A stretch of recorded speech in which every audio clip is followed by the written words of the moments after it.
예, 오늘 본문은 이제 드디어 3장에 들어왔습니다. 요일서는 짧기 때문에 아마 이번 주 안으로 끝날 것 같습니다. 어, 제가 다음 달부터 또 안식월을 갖기 때문에 이번 주 안에 끝내는 게 좋을 것 같습니다.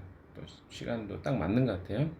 요한복음도 이번 주면 마칠 것 같고요. 딱딱 맞아져서 다음에 제가 안식을 갔다 와서는 새로운 본문과 내용으로 이런 것들 시작할 것 같습니다. 자, 3장에 들어보시면 여러분이 이제 그 내용들을 보시면 이게 무슨 이야기일까 이렇게 생각할 수 있을 것 같습니다만은 2장 32절까지의 부분을 여러분이 좀 생각해 보시면 2장 32절까지 하나님이 마지막 날에 미래와 연결돼서 하나님이 그 영을 부어주시고 누구든지 하나님의 이름을 여호와의 이름을 부를 때 하나님의 열방 가운데 회복을 이루실 것이다. 근데 그것은 하나님 백성들을 이야기했습니다. 그래서 2장 마지막 부분에도 여호와의 이름을 부르는 자들에 대한 회복의 메시지가 기록되어 있었죠. 3장에서는요, 이제 이스라엘을 괴롭히고 학대했던 주변 나라들, 열방에 대한 심판에 대한 메시지로 이야기가 진행됩니다. 어제도 제가 이야기 드렸지만 연결되는 이야기, 마지막 날에 있게 될 심판에 관한 이야기죠. 그 심판을 이제 두 가지로 보죠. 미래적 의미, 가까운 미래, 그리고 먼 미래로 이해가 될 것 같습니다. 가까운 미래라고 하면 이스라엘 유다와 북왕국 이스라엘을 괴롭혔던 주변 열방들에 대한 심판의 메시지가 해당이 되겠고요. 먼 미래라고 하면 이제 예수님이 오시는 시대에 있어질 심판, 하나님 나라가 시작되는 것과 마지막 날에 임하게 될 완전한 심판의 완성, 이 두 가지가 다 이야기된다고 볼 수 있겠습니다. 그래서 이 내용들 여러분이 잘 이해하고 따라오시면 좋을 것 같은데요. 3장 전체를 조금 보면요, 1절부터 13절까지가 열방을 심판하시는 하나님, 그러니까 이스라엘이나 그 하나님 백성들을 괴롭혔던 열방을 하나님 심판하시겠다 하는 이야기가 있고요. 또한 14절부터 21절까지는 시온에 거하시는 하나님, 그러니까 시온이라고 하면 그 하나님을 주로 고백하는 백성들과 함께 하시는 하나님에 대한 이야기로 진행이 된다고 생각하시면 될 것 같습니다. 오늘 이제 1절부터 8절까지의 내용들을 같이 보겠는데요. 맨 먼저 시작하고 있는 3장 1절의 말씀을 같이 읽어봅시다. 시작. 때가 되어 그날이 오면 내가 유다와 예루살렘을 회복시켜서 번영하게 하겠다. 예, 여기 보면 이제 우리 말에는 빠져 있지만 보라라는 말로 시작됩니다. 요엘이 이제 사람들의 시선을 집중시키죠. 보라, 그날과 그때, 그날이 되면, 이런 표현입니다. 하나님의 때가 되면 하나님이 행하실 일을 보라는 거죠. 이제 히브리적 표현입니다. 이런 것들을 하나님께서 행하실 시간을 가리킨다고 할 수 있겠습니다. 하나님이 회복하심과 또 하나님의 영을 부어주심을 이제 앞으로 있게 될 이방의 심판과 연결지어서 이야기하고 있습니다. 1절, 2절의 내용은 하나님이 행하실 행동입니다.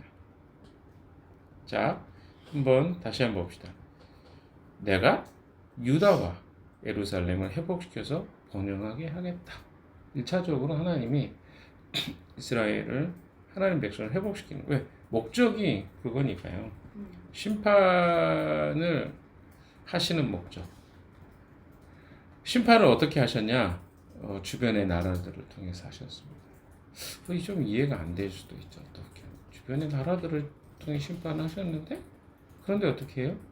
그 주변의 나라들을 다시 심판하시겠다. 이렇게 저도 처음에 이제 이런 말씀들을 볼 때 그런 이해가 안 됐는데, 근데 보십시오. 하나님의 백성들을 이렇게 표현하시면 좋을 것 같아요. 뭐 노예나 이제 뭐 우리 시대는 아니지만 과거의 시대는 노예나 이런 사람들이 그 주인을 가르치는 뭐 우리가 바울 서신에도 그런 내용이 나오죠. 율법에 하는 일에 대해서 몽학 선생에 대한 이야기 할 때 했던 이야기. 몽학 선생이 뭡니까? 노예예요. 그런데 어때요? 주인의 아들을 가르칩니다. 그럼 그때는 선생이에요. 그러나 그 자녀가 다 성장하면 어때요? 다시 노예인 거예요. 그러나 그 기간 동안 어때요? 가르치고 또 훈계하는 거죠. 그래서 때로는 그 가르치는 자가 더 주인의 아들보다 더 높아 보입니다. 그러나 궁극적으로는 그들은 도구에 불과한 거죠. 주인의 아들을 잘 가르치는 똑같은 이유. 율법의 역할이 그거라고 이제 바울은 이야기했는데 몽학 선생과 같은 역할을 한다. 그러니까 하나님이 이방을 통해서 하시는 일 무엇입니까? 이방의 사람들이 잘못을 안 했다는 게 아니라 그들이 잘못했지만 누구를? 그 백성을 훈계시키기 위해서 그들을 도구로 사용하신 거예요. 그리고 나서는 궁극적으로 어떻습니까? 그 이스라엘, 그 자녀가 회복이 되면 그를 괴롭혔던 자들을 또 하나님이 심판, 왜? 원래 그들은 심판받아야 될 대상인데 그 심판받을 대상을 그 자녀를 훈육하는데 사용하신 것에 불과하기 때문에 그렇습니다. 이런 의미로 여러분이 이해를 하시면 하나님이 그래서 이방을 심판하시겠다는 거구나. 다른 말로 이야기하면 하나님 자녀도 그렇게 심판하시는데 하나님의 자녀가 아닌 이방 사람들을 하나님이 심판 안 하실 수가 있겠느냐라고 생각해 보시면 될 것 같습니다. 그래서 두 가지가 같이 되는 거예요. 이스라엘을 회복시키는 일과 이방을 심판하는 일이 같이 이제 진행되고 있다라고 생각하시면 될 것 같습니다. 그래서 여기에는 누구가 언급이 되냐면 4절에 보시면요. 4절 같이 읽어봅시다. 시작. 두로와 시돈과 블레셋의 모든 지어가 너희가 나에게 무엇을 하려고 하느냐? 너희는 내가 한 일을 보복할 셈이냐? 너희가 나에게 무슨 보복을 한다면 너희가 한 그대로 내가 당장 너희에게 갚아주겠다. 그러니까 두로와 시돈과 블레셋의 모든 지어가 라고 하는 것은 어떻습니까? 이 지역이 이스라엘의 심판의 도구가 되었던, 그러나 그들이 또 심판의 대상이 되는 것들을 보게 됩니다. 하나님 믿지 않고 이방의 신들을 믿고 따랐던 자들이죠. 우리가 소선지서를 읽다 보면 오바댜 같은 경우도 되게 안 들어본 내용이, 오바댜도 나중에 할 겁니다만 안 들어본 내용입니다. 근데 거기도 뭡니까? 이방에 대한 심판이에요. 근데 에돔에 관한 심판이죠. 에돔은 어떤 나라입니까? 에서의 후예들 아닙니까? 그러니까 가까운 형제였는데 그 예서를 따라서 하나님이 아닌 이방의 신을 섬기는 자들로 남은 자들이죠. 근데 그들이 이스라엘이 핍박을 당하고 어려움을 당할 때 돕지 않고 오히려 괴롭혔던 것에 대해서 나중에 하나님이 심판하시는 내용이 오바댜의 내용이에요. 그러니까 하나님은 소선지서에서 보시면 이스라엘 백성을 어떻게 보면 훈계하고 심판하는 것 같지만 사실 하나님 궁극적으로 하나님을 믿고 따르지 않는 이방의 나라들을 궁극적으로 심판하시는 분이시다라는 것들이 소선지서 곳곳에 들어있는 그런 메시지입니다. 오늘 이제 4절에 이야기하고 있는 두로와 시돈과 블레셋의 이름이 먼저 대표하는 이름으로 나옵니다. 근데 그 이름이 이스라엘을 괴롭혔다는 거죠. 어떤 괴롭힘입니까? 이게 2절, 3절, 4절에 보면 나옵니다. 자, 2절부터 읽어볼까요? 시작. 그때 내가 모든 민족을 불러 모아 그들을 여호사밧 골짜기로 데리고 내려와서 그들이 나의 백성이요 나의 소유인 이스라엘에게 저지른 일을 두고서 내가 거기에서 그들을 심판하겠다. 그들이 나의 백성을 여러 민족 속에 흩어놓고 또 나의 땅을 나누어 가지고 제비를 뽑아 나의 백성을 나누어 가졌기 때문에 소년을 팔아서 장녀를 사고 소녀를 팔아서 술을 마셨기 때문이다. 이게 두로와 시돈과 블레셋이 했던 일입니다. 근데 여기 보시면 여호사밧 골짜기로 데리고 내려가서라고 이야기하고 있죠. 여호사밧이라고 하는 그 단어를 여러분이 잘 보시면 거기 앞에 뭐라고 써 있습니까? 일이라고 붙어 있죠. 그게 없나요? 여러분의 성경에는 그 세번역에 있을 건데요. 예, 그걸 눌러 보시면 거기에 뭐라고 표현됐습니까? 여호와께서 재판하시다, 심판하시다, 뭐 이렇게 표현이 나와 있습니다. 그러니까 여호사밧의 골짜기라는 곳은 어떤 곳이냐면 하나님이 재판하시는 것, 또 심판하시는 장소. 그러니까 이방의 나라들을 어떻게 해요? 그곳에서 하나님이 심판하시고 재판하시겠다라고 이해할 수 있겠습니다. 그래서 원래 재판은 이스라엘 백성들에게는 일상적인 삶을 이루는 부분인데 그 이스라엘 재판은요 원래 어떤 것입니까? 하나님이 유일한 재판장인데 그것을 대리해서 하는 일이 재판의 일입니다. 그런데 하나님이 소돔과 고모라를 심판하셨듯이 마지막 날에 여호사밧 골짜기라는 그 이름을 지칭하면서 하나님이 최종적인 심판을 하실 것이다. 누구에 대해서? 이방에 대해서. 성경에서는요, 이런 소선지서를 통해서 하나님의 마지막 최후의 심판의 모습이 그렇게 언급이 됩니다. 물론 마태복음 25장에도 이따가 맨 마지막에 제가 그 부분을 읽고 마치겠습니다만은 마지막 심판의 모습이 나옵니다. 그러니까 성경 곳곳에는 최종 하나님이 심판하신다. 근데 그 최종의 심판의 전까지는 어떻게 합니까?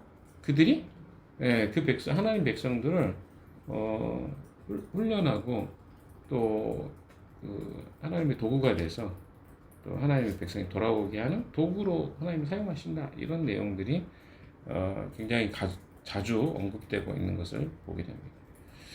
근데 이 2절을 좀 더 보십시오.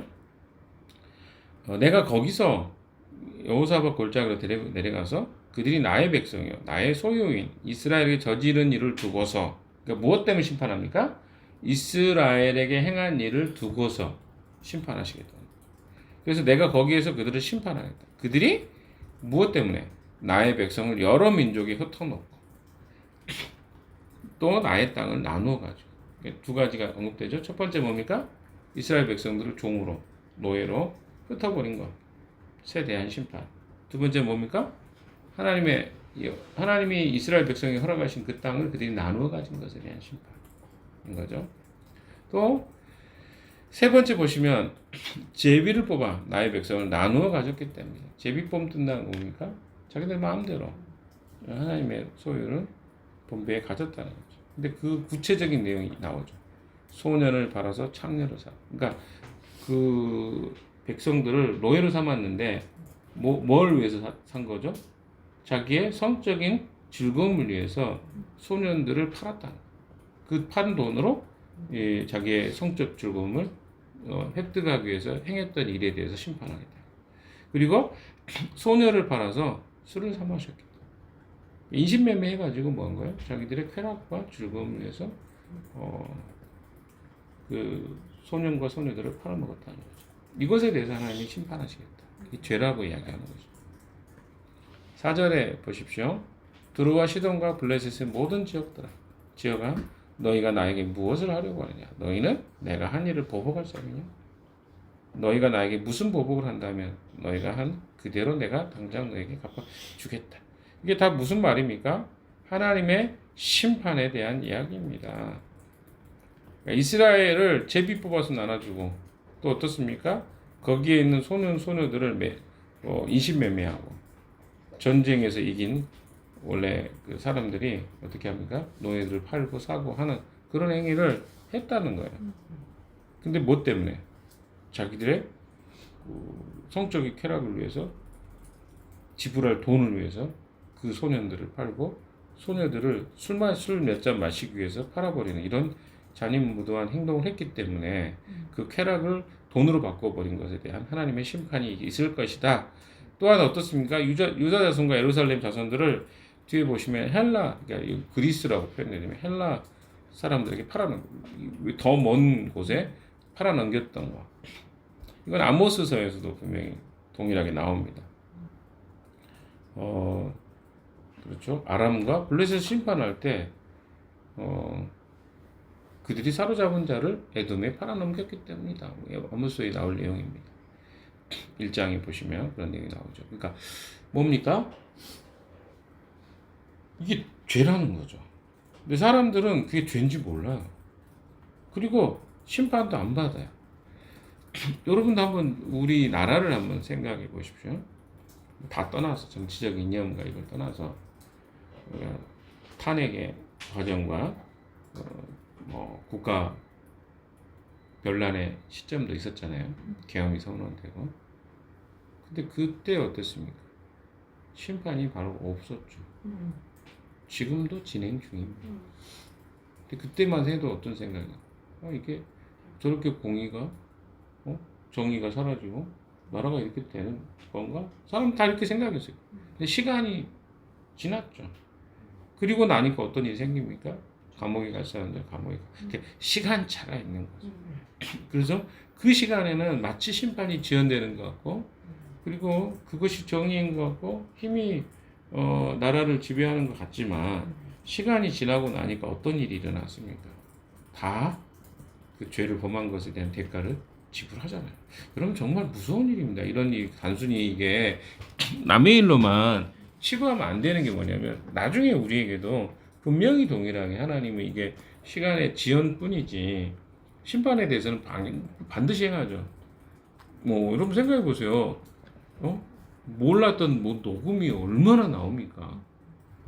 녹취가 제가 기억하기로는 과거에는 핸드폰의 기능에 녹취 기능도 없었고 또 그런 녹취나 이런 것들이 나온 것이 많지. 근데 그런데도 어때요? 옛날에도 어디서 어떻게 나왔는지 모르지만 이런 범죄 사실에 대해서 사람들이 녹취를 그렇게 어려운 시대에 녹취를 해가지고 나오기도 하고 그러면서 다 감옥에 가고 했거든요.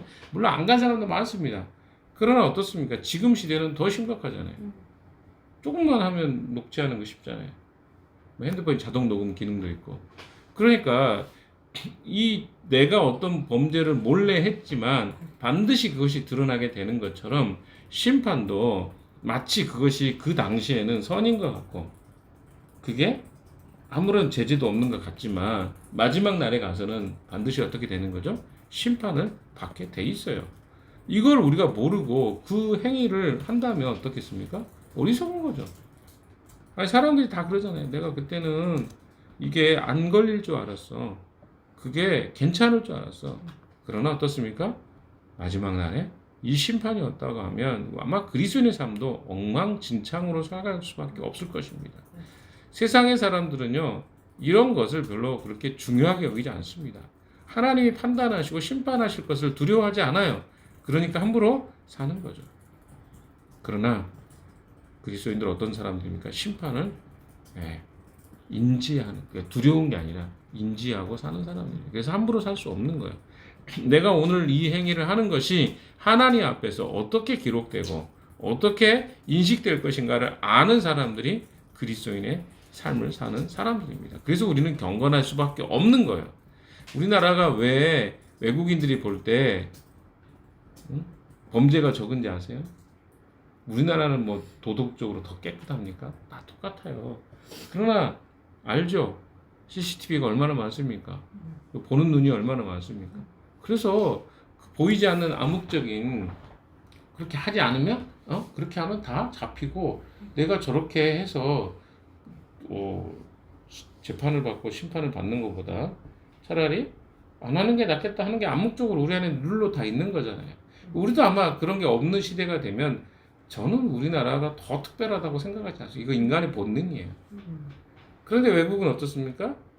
그렇게 해도 안 잡히고 그렇게 괜찮다고 생각하니까 어때요? 그런 행동을 하는 거잖아요. 우리가 되게 곡봉으로 가득 차서 우리나라는 뭐 도둑질도 안 하고 막 한다고 하는데 여러분 그건 굉장히 잘못된 생각이에요. 우리가 본능적으로 우리는 아는 거예요. 이게 무엇이 더 이익인지 아닌지. 하나님 앞에 똑같은 거예요. 우리 자신이 심판에 대해서 인식한다는 건 그런 겁니다. 내가 이것을 인식하고 사는 사람은요, 반드시 하나님 앞에서 우리가 이 심판 계수 되겠구나라고 생각하는 거하고 그게 없다고 생각하는 사람들의 차이예요. 그럼 경건해질 수밖에 없죠. 왜? 하나님이 내가 살았던 삶에 대한 평가를 하실 건데 그날 내가 부끄러울 일을 왜 해야 되나 라고 생각할 수 있는 것이죠. 여러분 그 기억하십시오. 그것이 경건입니다. 하나님의 코람데오라고 하나님 앞에서 사는 거예요. 하나님이 지금 내 삶을 보고 계시다고 하는 거죠. 아니 보이지 않는 곳에 행했던 거 다 사람들이 어떻게든 녹취하고 카메라 가지고 다 찍고 그러는데 하나님은 그러면 뭐 능력이 없어서 우리의 삶을 모르시겠습니까? 더 잘하시죠. 기억하십시오. 그것을 아는 것이 경건입니다. 자, 5절로 읽어봅시다. 시작. 너희가 나의 은과 금을 야타에 갔으며 나의 가장 귀한 보물을 너희의 신전으로 가져갔으며. 자, 그 성전에 있는 기물들을 다 훔쳐간 거죠. 뭐 성전에 있는 기물들, 금으로 만든 방패며 뭐 성전에 있는 그 기구들이죠. 뭐 잔이며 뭐 이런 것도 싹 빼앗긴 거죠. 자기들 신전으로 가져갔다는 거죠. 이게 죄라고 이야기하는 겁니다. 6절로 봅시다. 시작. 유다 백성과 예루살렘 시민을 그리스 사람에게 팔아넘기며 나라가 먼 곳으로 보냈다. 예, 유다 시민들과 예루살렘 시민을 헬라 사람들이 팔아넘겼다. 나라 먼 곳으로 보낸 거 이것도 죄다. 그래서 심판하시는 거라는 거죠. 7절 시작. 너희가 그들을 멀리 팔아넘겼지만 내가 그들을 거기에서 돌아오게 하고 너희에게는 너희가 그들에게 한 그대로 갚아주겠다. 하나님이 자기 백성한테도 그 심판을 허락하셨는데 이방 사람에게 심판 안 하시겠다? 말이 안 되는 이야기죠. 8절 마지막 읽겠습니다. 시작. 이제는 내가 유다 사람을 시켜서 너희 아들 딸들을 팔겠다. 유다 사람은 너희 자녀를 먼 나라 스바 사람에게 팔 것이다. 나 주의 말이다. 그러니까 이런 이야기들을 보면 하나님이 친히 복수하신다는 거예요. 보수하신다. 그리스도인들이 왜 다른 사람에게 어때요? 우리가 스스로 어떤 보복하는 행위를 하지 말아야 될 이유는 뭐냐면 하나님이 스스로 보수하시는 분이기 때문에 그렇습니다. 복수해 주시는 분이에요. 그래서 그걸 믿는 사람들이 그리스도인입니다. 내가 겪고 있는 것에 대해서 우리는 당연히 어떻습니까? 억울함이 생기죠. 너무 억울합니다 말해주세요. 그러나 하나님은 철저히 막는 게 뭐냐면 우리가 스스로 그 복수하는 것을 허용하지 않습니다. 왜? 하나님이 아시기 때문에 내가 판단할게 라고 하나님 하시는 거죠. 그래서 그 하나님의 판단은요 우리가 생각하는 것보다 더 분명하고 명확하고 우리가 범죄하지 않지만 하나님 어때요? 그들의 잘못에 대해서 보수하시는 하나님이시라는 거예요. 눈에는 눈, 이에는 이. 구약 성경에 이런 원리들이 나오잖아요. 어떻게 해요? 하나님이 그 심판의 원리들까지 정확하게 정하셔서 그에 맞게 심판하시겠다. 그러니까 너희가 그런 일을 하지 않아도 된다. 이렇게 말씀하고 있는 것이에요. 자, 마태복음의 25장 한번 가볼까요? 마태복음 마지막 날에 이제 비슷한 이야기인데 25장 오늘 본문의 마지막 부분을 보면서 최후의 심판에 대한 이야기 31절부터 보시면요. 제가 쭉 한번 읽어보겠습니다. 여러분 이것을 기억하고 사는 것이 축복입니다. 제가 한번 읽어볼게요. 인자가 모든 전사와 더불어 영광에 둘러싸여서 올 때에 그는 자기의 영광의 보좌에 앉을 것이다. 심판주로 오신다는 거죠. 그는 모든 민족을 그의 앞에 불러 모아 목자가 양과 염소를 가르듯이 그들을 갈라서 양은 그 오른쪽에 염소는 그 왼쪽에 세울 것이다. 그때 임금은 자기 오른쪽에 있는 사람들에게 말하기를 내 아버지께 복을 받은 사람들아 와서 창세 때로부터 너희를 위하여 준비한 이 나라를 차지하라. 하나님 백성들에게 주시는 메시지입니다. 또한 35절 너희는 내가 줄일 때 내게 먹을 것을 주었고 목마를 때 마실 것을 주었으며 나그네로 있을 때에 영접하였고 헐벗을 때에 입을 것을 주었고 병들어 있을 때 돌과 주었고 감옥에 갇혀 있을 때에 찾아 주었다 할 것이다. 그때 의인들은 그에게 대답하기를 주님 우리가 언제 주님께서 줄이신 것을 보고 잡수실 것을 드리고 목마르신 것을 보고 마실 것을 드리고 나그네 되신 것을 보고 영접하고 헐벗으신 것을 보고 입을 것을 드리고 언제 병드시거나 감옥에 갇히신 것을 보고 찾아갔습니까? 하고 말할 것이다. 임금이 그들에게 말하기를 내가 진정으로 너에게 말한다. 너희가 여기 내 형제 자매 가운데 지극히 보잘것없는 사람 하나에게 한 것이 곧 내게 한 것이다 할 것이다. 그때 임금 왼쪽에 있는 사람들에게도 말할 것이다. 저주받은 자들아 내게서 떠나서 악마와 그 졸개들을 가두려고 준비한 영원한 불 속으로 들어가라. 너희는 내가 줄일 때에 내게 먹을 것을 주지 않았고 목마를 때에 마실 것을 주지 않았고 나그네로 있을 때에 영접하지 않았고 헐벗었을 때에 입을 것을 주지 않았고 병들어 있을 때나 감옥에 갇혀 있을 때 나를 찾아주지 않았다. 그때 그들은 이렇게 말할 것이다. 주님 우리가 언제 주님께서 굶주린 것이나 목마르신 것이나 나그네 되신 것이나 헐벗은 것이나 병드신 것이나 감옥에 갇히신 것을 보고도 돌보아 드리지 않았다는 것입니까? 그때 임금이 그들에게 대답하기를 내가 진정으로 너에게 말한다. 여기 이 사람들 가운데서 지극히 보잘것없는 사람 하나에게 하지 않은 것이 곧 내게 하지 않은 것이다 하고 말할 것이다. 그리하여 그들은 영원한 형벌로 들어가고 의인들은 영원한 생명으로 들어갈 것이다. 마지막 날에 여러분이 심판의 메시지가 있는데요. 여기 핵심이 뭔지 아십니까? 지극히 보잘것없는 사람 하나에게 하지 않은 것. 그러니까 내 주변에 돌봄이 필요하고 사랑이 필요한 사람들에게 돌보지 않는 것이 주님을 섬기지 않는 것으로 주님은 생각하시겠다는 것입니다. 우리가 보이지 않지만 가까이 있는 사람들을 돌보고 케어한다는 것은요. 무슨 우리 돈의 문제도 아니고 물질의 문제도 아니고 뭡니까? 하나님을 앞에 우리가 하나님을 섬기는 것으로 생각하지 않는다는 것으로 주님 보시겠다는 것이죠. 사랑하는 여러분, 오늘 하루 또 이제 시작하는데요. 우리 주변에 도움이 필요한 자를 돕는 것이 하나님을 섬기는 거라고 주님 말씀하십니다. 여러분 어떻게 사셨습니까? 주님 앞에 충성스럽고 주님을 잘 사랑한다는 것은요. 보여지는 대상도 중요하지만 가까이 있는 사람에게 사랑하고 섬기는 것 그게 하나님을 사랑하는 거라고 말씀하십니다. 도와야 될 대상을 돕는 것 마땅한 겁니다. 주님은 그렇게 돕는 자들을 보이지 않게 섬기는 자들을 하나님의 자녀라고 이야기하고 마지막 심판에서 그들을 건지실 거라고 이야기하십니다. 여러분 어떻게 사시겠습니까? 오늘 우리에게 가까이 있고 우리 도움이 필요한 자들을 어떻게 하시겠습니까? 돕고 섬기는 것이 우리가 해야 될 주님을 섬기는 가장 작은 일이라고 생각합니다. 오늘 하루도 그렇게 살아가는 여러분 되시기를 주님의 이름으로 축원합니다. 기도합시다.